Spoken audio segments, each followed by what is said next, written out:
Give me a minute. I just, you know, it's strange, right? Because you have a normal routine.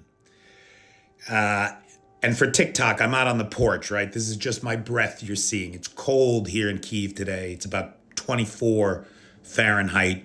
What is that? -4 Celsius, something like that.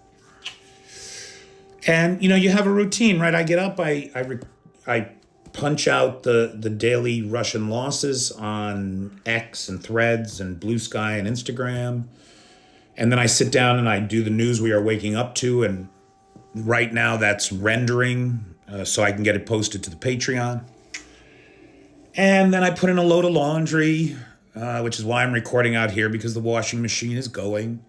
And I put some lunch in the oven because that's my day. And so is this air raid alarm, the knowledge that death is on the wing and incoming, and that nobody here is really safe. But I'm doing the laundry. I made my bed. I have lunch in the oven. I'm rendering the news we are waking up to.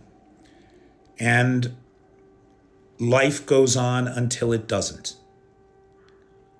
And every day, the people of Ukraine, the people of Gaza, the people of many places on the African continent face this same kind of danger. And behind it are the dictators,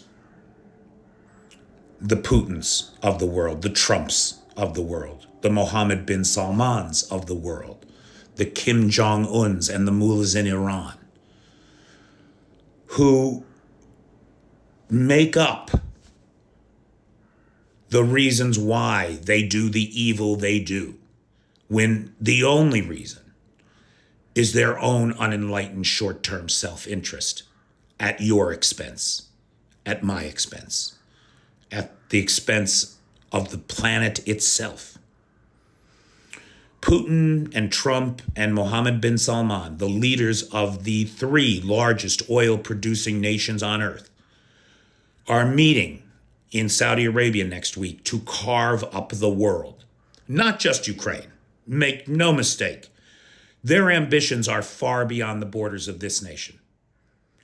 They are carving up the world between them. And they think that the world will have no choice but to do as they are told. I think that's a load of shit.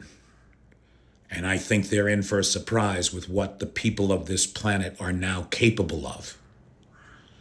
But we got to get organized. We got to figure this out.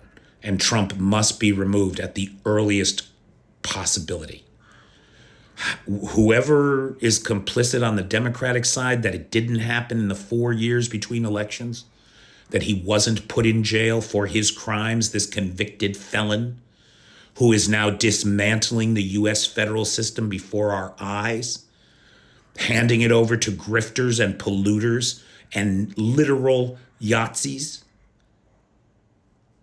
It's insanity.